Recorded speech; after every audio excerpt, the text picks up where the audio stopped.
नमस्कार दोस्तों, कैसे हैं आप लोग। आई होप आप लोग बहुत अच्छे होंगे, स्वस्थ होंगे, मस्त होंगे। तो आइए आज की इस वीडियो में हम लोग देखते हैं कक्षा 10वीं के ज्योग्राफी यानी कि भूगोल का पहला अध्याय का खंड गौ। ठीक है बच्चों, तो खंड गौ में क्या है, वन एवं वन्य प्राणी संसाधन। तो इसका जो है इस अध्याय का एक वीडियो पहले बन चुका है पार्ट 1, जिसमें मैंने आप लोग को वन एवं वन संरक्षण के बारे में पढ़ाया था और वन प्राणी के बारे में पढ़ाया था। ओके, जो अब ये पार्ट 2 वीडियो है जिसमें मैं आप लोग को वन प्राणी के संरक्षण के बारे में बताऊंगा। ओके, उसके बाद इसी वीडियो में ये पूरा अध्याय जो है खत्म हो जाएगा, एकदम जबरदस्त तरीका से आप लोग को समझ में भी आ जाएगा। लेकिन भैया अगर आप लोग पार्ट 1 नहीं देखे हैं तो जरूर आप लोग जाके देख लीजिएगा। रोज की तरह मैं आप लोग को इस अध्याय में बताता हूं कि अध्याय 1 को जो है विभाजित किया गया है अलग अलग खंड में।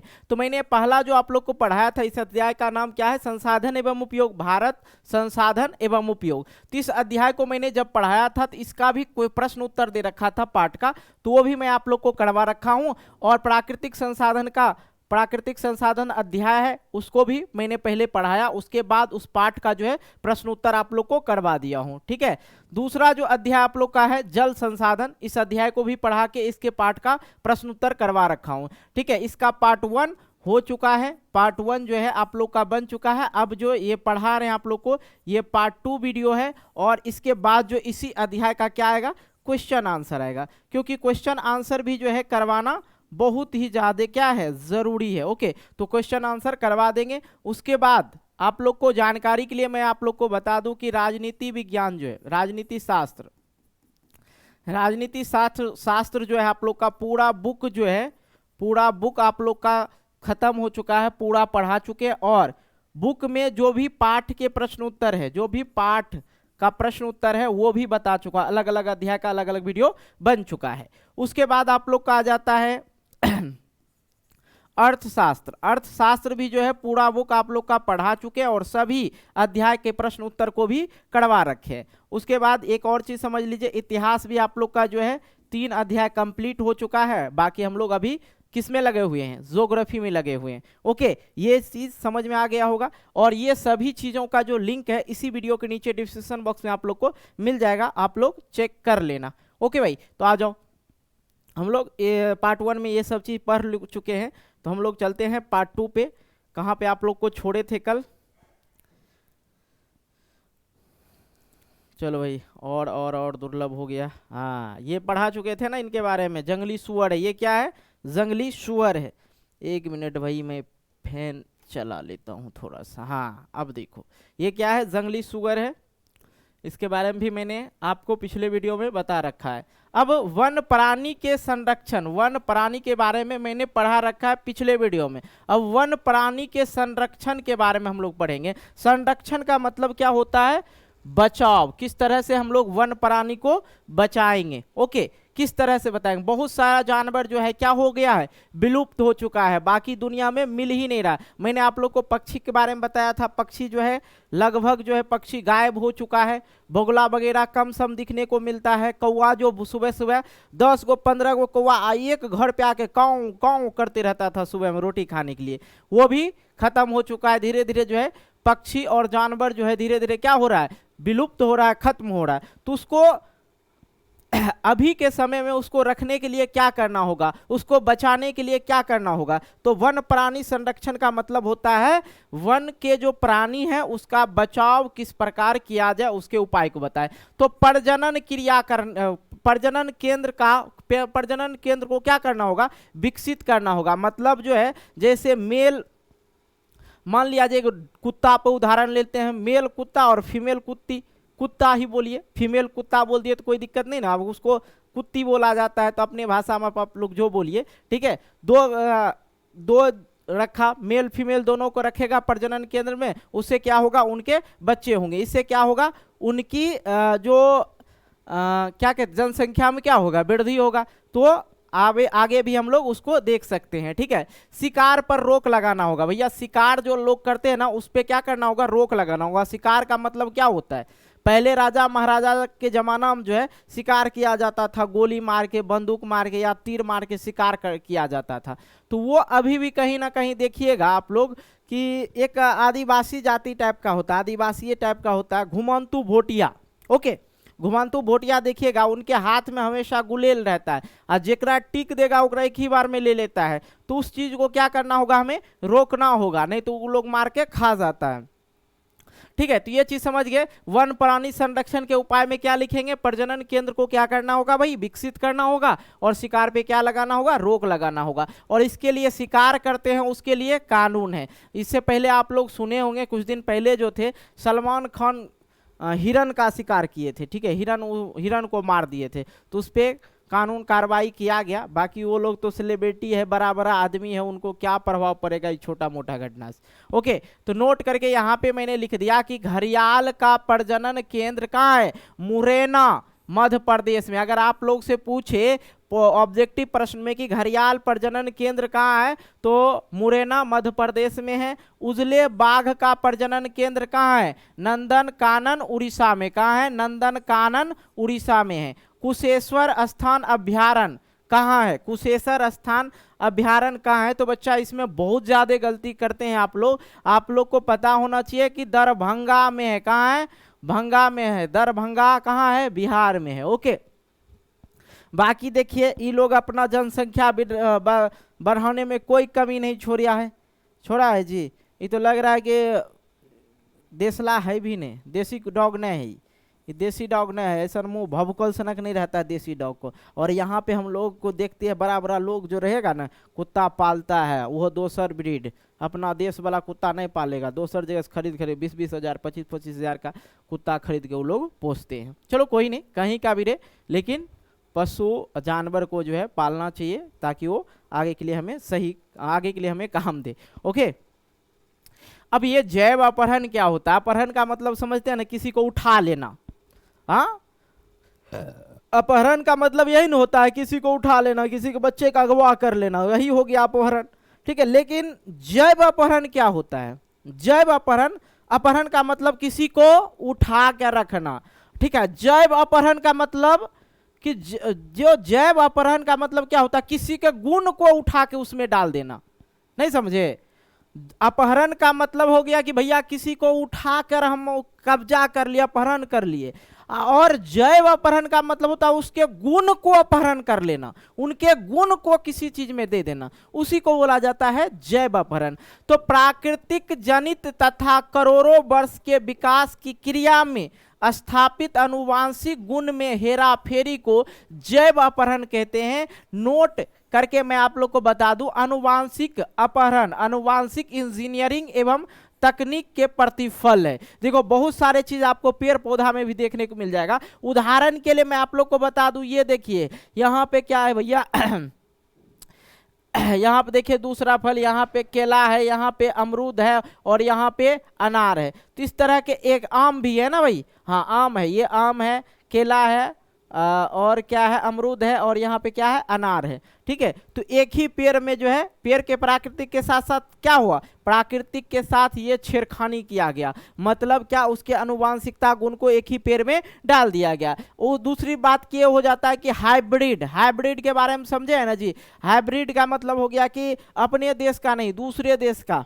ज्यादातर हाइब्रिड वाला चीज कहाँ होता है, दूसरे देशला। जो भी चीज देखिएगा ना बाजार में, देसी चीज जो अपने देश का है, भारत का, वो बड़ा छोटा दिखाई देगा, पहचानने का तरीका। और जो हाइब्रिड रहेगा वो उसमें कोई पावर शक्ति उक्ति नहीं होता, ज्यादा एनर्जी नहीं होता। हाइब्रिड खाद वगैरह बीज वगैरह पर जो है उसे बढ़ा दिया जाता है। तो ये जो होता है उसका साइज आकार जो है ज्यादा ही देखने को मिलेगा हाइब्रिड वाला चीज में। ओके, और सुंदर तो और लगेगा देखने में, देसला लगेगा बड़ा बेकार टाइप का, लेकिन हाइब्रिड वाला बहुत सुंदर लगेगा देखने में, मन मोह लेगा। लेकिन समझिए उसमें ज्यादा फायदा नहीं होता। वो खाद जो होता है उनका अलग होता है, रासायनिक पदार्थ डाल के उसे बड़ा किया जाता है हाइब्रिड वाले चीज को। तो जैव अपहरण आई होप आप लोग समझ गए होंगे। आइए, बाघ परियोजना क्या है भैया, देखिए इस तरह का रूप बना के रखा, बच्चा लोग डर जाएगा, नहीं ऐसे करना चलिए भाई, बाघ परियोजना की शुरुआत 1973 में किया गया। इस परियोजना का मुख्य उद्देश्य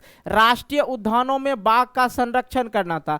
बाघ जो है धीरे धीरे जो बाघ की संख्या थी घटते हुई जा रही थी, तो सरकार ने सोचा भैया बाघ का जो हमें क्या करना पड़ेगा, संरक्षण करना पड़ेगा, बचाव करना पड़ेगा। उसके लिए उसने क्या किया, राष्ट्रीय उद्यान बनाया। राष्ट्रीय उद्यान बनाया मतलब आप जाते हैं ना, राष्ट्रीय उद्यान वगैरह के बारे में आप आगे आप लोग को पढ़ाएंगे। चिड़ियाघर में जो है बहुत सारे जानवर को देखने को मिल जाएगा जो आपको बाहर आज नहीं दिख रहा। तो उसका मतलब ये हो गया वो संरक्षित करके रखता है, उसे सुरक्षित और बचाव करके रखा जाता है। तो ये जो है बाघ जो है अपने देश में बहुत कम देखा जा रहा था, इसलिए इसको संरक्षण के लिए क्या किया, राष्ट्रीय उद्यान बनाया गया। तो ये देख रहे हैं ना किस तरह से ये देख रहे हैं, देखने से ही इतना भयंकर लगता है कि भाई देख के आदमी को जो है ना हार्ट अटैक आ सकता है इनको देख के। इनके शरीर की इस तरह बनावटी है कि पूछो मत, ठीक है। और कहते हैं ना कि शेर अकेला वार करता है, झुंड में तो कुत्ते आते हैं। ओके भाई, तो बाघ परियोजना के बारे में अगर आप लोग को लिखने के लिए आएगा तो आप लोग लिखिएगा सटीक लाइन में कि बाघ परियोजना की शुरुआत 1973 ईस्वी में हुई थी और इस परियोजना का मुख्य उद्देश्य था कि राष्ट्रीय उद्यानों में बाघ को संरक्षित या संरक्षण करना या बचाव करना। अब भैया एक और टॉपिक आ गया, चिपको आंदोलन। हालांकि मैंने आप लोग को सिविक्स में पढ़ाया था, राजनीतिक शास्त्र में जो है मैंने आप लोग को पढ़ाया ही था, लेकिन यहाँ पे भी कुछ पॉइंट्स को हम लोग नोट कर लेंगे। ओके, क्योंकि दे रखा है भाई घुर फिर के तो वही चीज़ें को पढ़ना पड़ता है बार बार, बिहार बोर्ड वाला बुक में तो यही दे रखा है। और दूसरी बात मैं आप लोग को जानकारी के लिए बता दूं कि इसके बारे में बहुत डिटेल से मैंने पढ़ाया सिविक्स में। सिविक्स अगर नहीं देखे हो तो भाई देख लेना। और चिपको आंदोलन, नर्मदा घाटी परियोजना, इन सभी चीज़ों के बारे में बताया था ये आप लोग को। जो रेगुलर बच्चे वीडियो देख रहे होंगे उन्हें तो पता होगा कि सर ने सब चीज़ क्लियर कर दिया। अब आप लोग से एक कमेंट चाह रहे हैं कि भाई बताओ कि चिपको आंदोलन कब हुआ था। ओके, मैं बाकी पॉइंट्स को यहाँ बताता हूँ। ये चिपको आंदोलन में देख रहे हैं ना, ये महिलाएं जो है अहम भूमिका निभाती है। तारी विरोधी आंदोलन में महिला का अहम भूमिका था और इसमें भी चिपको आंदोलन में महिला का अहम भूमिका था।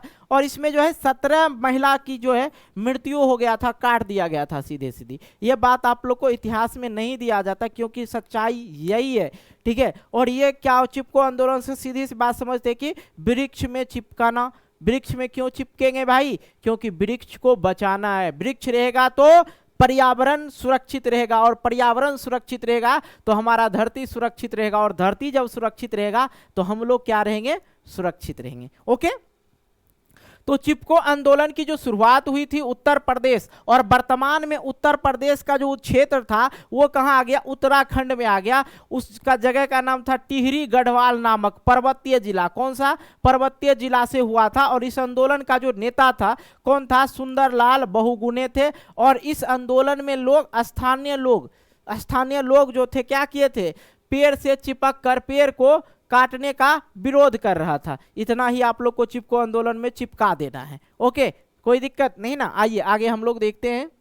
वन्य जीवों के संरक्षण के लिए कानून प्रावधान। वन्य जीवन को संरक्षित रखने के लिए कुछ कुछ कानून भी बनाया गया। अब वो कानून इसलिए बनाया गया, नहीं तो लोग जो अपने शिकार के लिए काट देता था, किसी वजह से उसको मार देता था, मनमौजी चलते रहता था, तो इसलिए जो है सरकार ने क्या किया, एक कानून बना दिया। तो अंतर्राष्ट्रीय कानून जो है बनाया गया। मतलब अंतर्राष्ट्रीय मतलब सभी देश ने मिलकर जो कानून बनाया उसको अंतर्राष्ट्रीय कानून कहते हैं। अफ्रीका में जो कन्वेंशन हुआ था, कन्वेंशन वो 1968 में हुआ था। वेटलैंड का कन्वेंशन 1971 में हुआ था। विश्व प्राकृतिक एवं प्राकृतिक धरोहर संरक्षण सुरक्षा अधिनियम, ठीक है, ये भी हुआ था।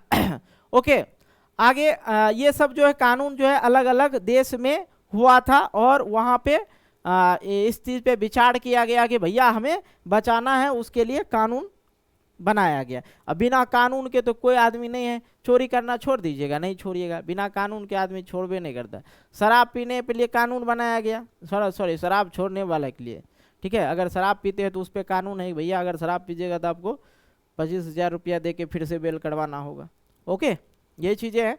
आइए अब हम लोग समझ लेते हैं थोड़ा सा राष्ट्रीय कानून। अंतर्राष्ट्रीय कानून तो आप लोग समझ लिए, अंतर्राष्ट्रीय कानून से ज़्यादा मतलब भी मत रखिए क्योंकि आप लोग से पूछा ही नहीं जाएगा। ओके, आइए राष्ट्रीय कानून जो होता है, देश के लिए जो कानून होता है उसे राष्ट्रीय कानून कहते हैं। संविधान धारा के अंतर्गत अनुच्छेद 1748 तथा 51A वन्य जीव तथा प्राकृतिक संसाधन के नियम हैं। ठीक है, संविधान के धारा के अंतर्गत अनुच्छेद 1748 तथा 51A में दिया गया है किसके, प्राकृतिक संसाधन के नियम दिए गए हैं। चलिए, भारतीय वन जीव का बोर्ड का गठन कब हुआ था, 1952 में किया गया था। और ये ऑब्जेक्टिव में पूछा जाएगा कि भारतीय वन जीव का गठन कब किया गया था, याद रखना 1952 में। जिस प्रकार से हम लोग का बिहार बोर्ड होता है, यूपी बोर्ड होता है, एमपी बोर्ड होता है, जैक बोर्ड होता है, तो उसी प्रकार से हम लोग पास करते हैं। तो इसी प्रकार से वन जीव का भी बोर्ड बनाया गया, बोर्ड में नियम बनाया गया, कानून बनाया गया।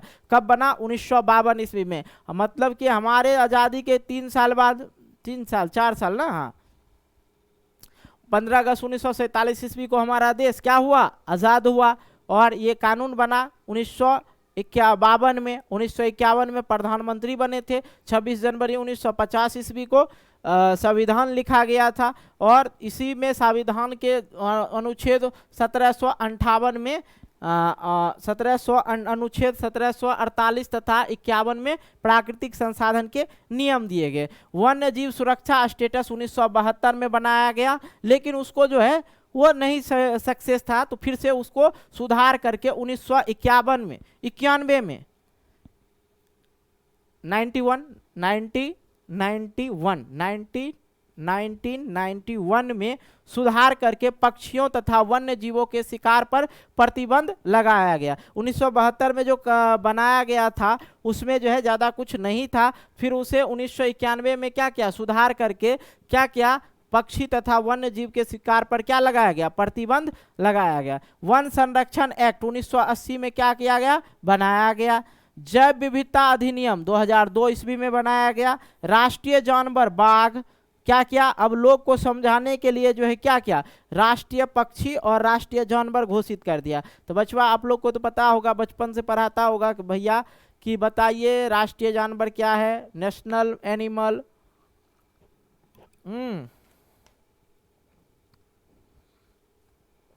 आइए, तो राष्ट्रीय जानवर से हम लोग क्या जानते हैं, राष्ट्रीय जानवर कौन है, बाघ तथा राष्ट्रीय पक्षी कौन सा है, मोर, जिसे मयूर भी कहा जाता है, उसको क्या किया गया, घोषित कर दिया गया। ओके, तो ये सब चीज आप लोग समझ गए। राष्ट्रीय कानून में एक बार फिर से हम दोहरा दें, चलो भैया दोहरा देते हैं, ताकि दोहराने से क्या होता है, बच्चे को ज्यादा याद होता है। तो संविधान के धारा के अंतर्गत अनुच्छेद 1748 और 51A में प्राकृतिक संसाधन के वन्य जीवन एवं प्राकृतिक संसाधन के क्या है, नियम है। दूसरी बात कि भारतीय वन्य जीव का बोर्ड का गठन 1952 में हुआ था। वन्य जीव सुरक्षा स्टेटस 1972 ईस्वी में बना था, लेकिन 1951 ईस्वी में सुधार करके पक्षी तथा वन जीव के शिकार पर क्या लगाया, प्रतिबंध लगाया कि नहीं कर सकते। वन संरक्षण एक्ट कब हुआ था, 1980 में। जैव विविधता अधिनियम कब हुआ था, 2002 ईस्वी में।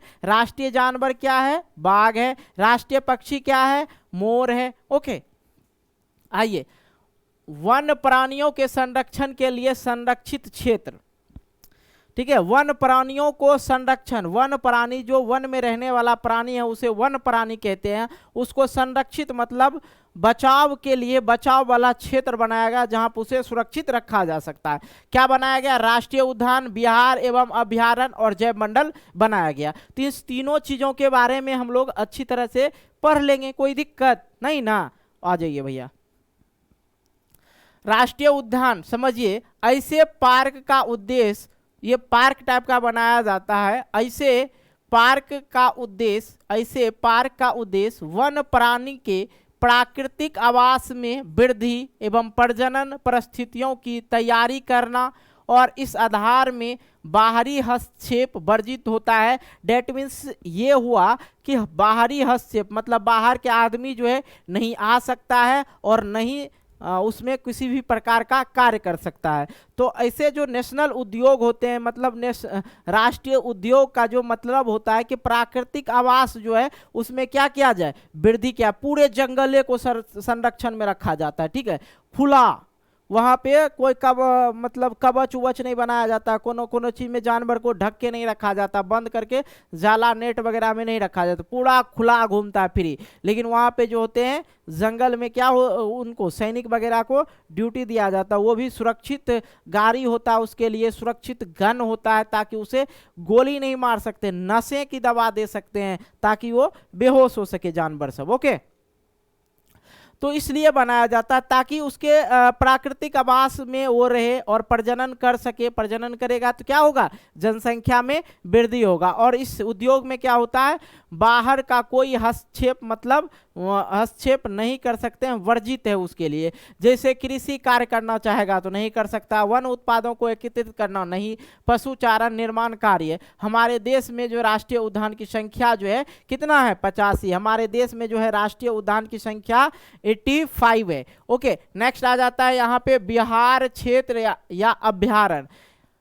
यह एक सुरक्षित क्षेत्र होता है जहां वन्य जीव सुरक्षित ढंग से रहता है। यह निजी संपत्ति हो सकता है, डेट मीन्स ये हुआ कि ये जो है प्राइवेट भी हो सकता है, किसी व्यक्ति का मेरा मन हुआ कि भैया हम खोलें तो हम खोल के वहां पे जो है वन्य जीव को सुरक्षित ढंग से रख सकते हैं, कोई दिक्कत की बात नहीं। इस क्षेत्र में कृषि करना, वन उत्पाद को एकत्रित करना, मछली पकड़ना आदि का जो है सीमित छूट होता है।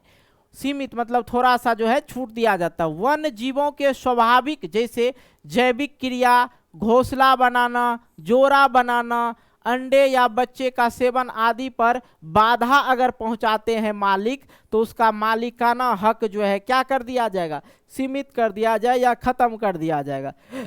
भारत में बिहार क्षेत्र या अभ्यारण्य की जो संख्या है वो 448 है, और बिहार के बेगूसराय में क्या है, कांवड़ झील है। बच्चों ये प्रश्न पूछा जाता है, बड़ा बड़ा कॉम्पिटिटिव एग्जाम में भी जो है इस तरह के प्रश्न पूछ देते हैं, भैया कांवड़ झील कहाँ है, तो याद रखना अपना बेगूसराय में है, मेरे बगल वाला जिला में। ठीक है, ये क्या होगा, मेरा पड़ोसी जिला हो गया। कांवड़ झील कहाँ है, बेगूसराय में है। और दरभंगा में क्या है, कुशेश्वर स्थान है, के लिए चिन्हित किया गया। ठीक है, अब आप लोग बताइए राष्ट्रीय उद्यान के गो है, राष्ट्रीय उद्यान के गो है, 85 गो। विहार क्षेत्र या अभ्यारण्य के वो है 448 है। ओके, ये चीज समझ गए आप लोग, किसी को कोई दिक्कत नहीं ना। आइए,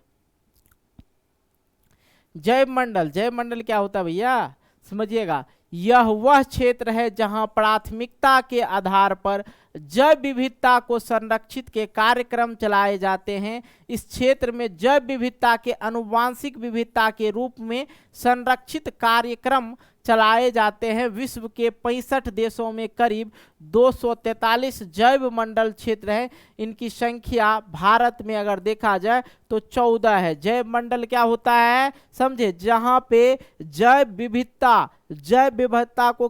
विविधता को संरक्षण रखने के लिए क्या किया जाता है, कार्यक्रम चलाया जाता है। ठीक है, और आनुवांशिक विविधता के रूप में सुरक्षित कार्यक्रम चलाया जाता है, जो कि विश्व में 65 देशों में करीब जो है, विश्व के 65 देशों में 243 है और जैव मंडल क्षेत्र है, और भारत में इसकी संख्या 14। अपने भारत में क्या है, 14 है। तो आई होप ये चीज समझ गए।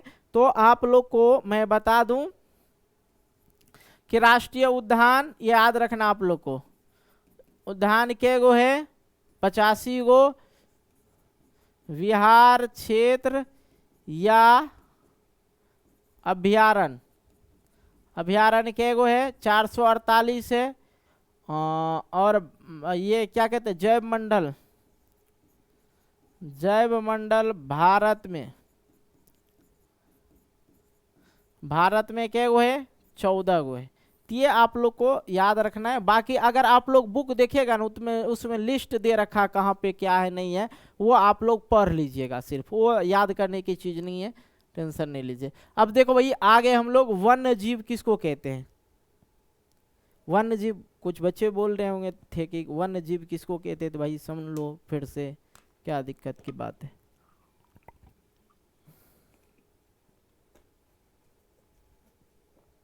अरे वाह, कौन है पीछे में? ये सोते नहीं है, सोए हुए नहीं है, ये शिकार की तलाश में है। और ये इसलिए इसे लिपक के बैठा है एकदम ध्यान केंद्रित करके कि किधर से आएगा। और इससे एक शिक्षा मिलता है कि जब आप पढ़ रहे हैं तो इधर उधर ध्यान नहीं करें। आपका पढ़ाई आपके लिए क्या हो जाता है, बाघ की तरह समझिए तो शिकार है कि भैया हमें इस बार टॉप करना है। प्राकृतिक आदिवासीय वातावरण में विकसित होने वाले पौधा और जंतुओं को वन्य जीव कहते हैं। प्राकृतिक में जो भी पेड़ पौधा है, गॉड ऑफ गिफ्टेड जो है, जो क्या है, पेड़ पौधा है और जंतु है, उसी को क्या कहेंगे, वन्य जीव कहते हैं। वन्य जीव के मतलब कुत्ता, बाघ, शेर, हथियार, ये सब नहीं हुआ। मतलब वन में जो भी चीजें रहते हैं, जैसे पेड़ पौधा हो गया, जानवर हो गया, पक्षी हो गया, वो सब क्या हो गया, वन्य जीव हो गया। ओके, ज्यादा कुछ है नहीं। वन्य जीव दो प्रकार के होते हैं, एक पादप, एक जंतु। पादप तो पेड़ पौधा हो गया, जंतु तो आप लोग जान ही रहे, कोई दिक्कत जी नहीं ना। जंतु जानते हैं कि नहीं जानते हैं? जानते हैं। चलो, मैंने बहुत बार बता रखा है। जैव विविधता क्या होता है भाई, ये भी समझ लेते हैं। पृथ्वी पर पाए जाने वाली जीव की विविधता ही जैव विविधता कहलाता है। इसमें पशु, पक्षी, पेड़ पौधा, सूक्ष्म जीव तथा बड़े जीव शामिल होते हैं। पृथ्वी पर पाए जाने वाले जीव की विविधता ही जैव विविधता कहलाता है। इसमें पक्षी हो गया, पेड़ पौधा हो गया, सूक्ष्म जीव हो गया, बड़ा जीव हो गया, ये सभी क्या हो जाता है, ये जैव विविधता में आ जाता है। जैव विविधता हमारे लिए भोजन, औषधियाँ, वैषज्य, दवाई, रेशा, रबर और लकड़ियों का साधन है। हमारे जो पेड़ पौधे होते हैं, छोटे छोटे पेड़ पौधे जो होते हैं, वो औषधियों के ज़्यादा काम आते हैं। और औषधि जो होता है इसमें कोई इफेक्ट नहीं करता है। एक बात याद रखिए, किसी भी प्रकार का इफेक्टेड नहीं होता है आपके लिए, शरीर के लिए। जितना भी औषधि है ना, सब आपके लिए क्या होता है, लाभकारी होता है। भांग के गोला मत खा लीजिएगा, कहिएगा सर जी हमारे लिए हानिकारक हो गया, समझे कि नहीं। पृथ्वी पे जितने भी वृक्ष है ना, सब में कुछ ना कुछ गुण है और सबके खाने से कुछ ना कुछ होता है। ठीक है, जितने बेकाम का कोई भी चीज नहीं है, उसके पत्तियों खाइएगा तो वही फायदा है। आधुनिक कृषि 3 प्रकार की जैव विविधता का उपयोग करता है। आधुनिक कृषि, अच्छा भैया ये ब्लड हो रहा है क्या? आधुनिक कृषि 3 जैव विविधता का उपयोग करता है। आधुनिक मतलब अभी का जो कृषि है, 3 प्रकार के जैव विविधता का उपयोग करता है। कौन कौन?